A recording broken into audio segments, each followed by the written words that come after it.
Bạn có biết chỉ có một khoảnh khắc trong năm mà người xưa tin rằng trời và đất mở cửa không? Và khoảnh khắc đó chính là đêm giao thừa, là giây phút năm cũ khép lại và năm mới còn chưa kịp mở ra.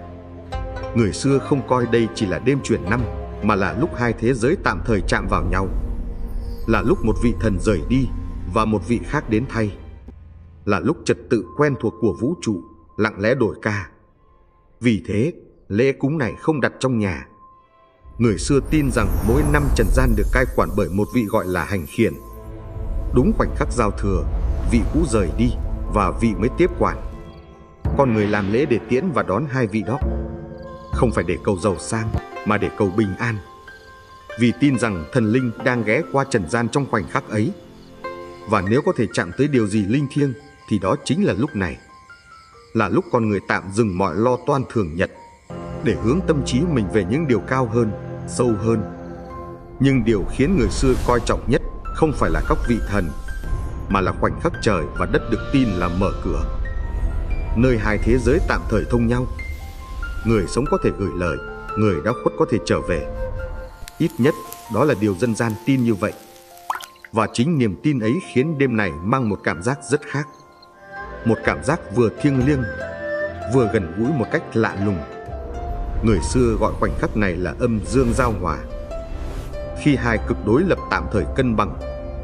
Vì thế, người ta tin gió ngừng thổi và lời khấn dễ chạm tới trời cao hơn.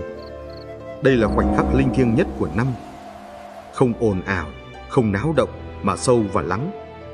Lắng đến mức người ta có thể nghe thấy chính nhịp tim mình.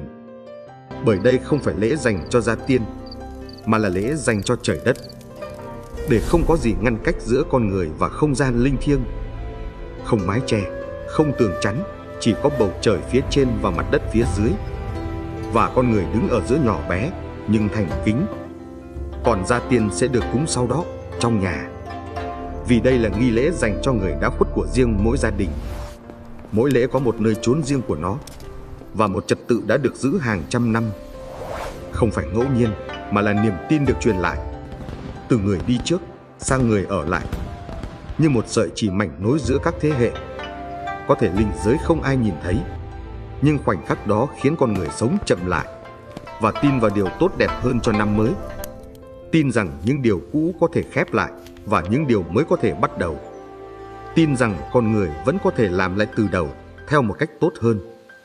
Có lẽ điều quan trọng không phải là linh giới có thật hay không, mà là trong khoảnh khắc ấy, con người tin vào điều tốt đẹp.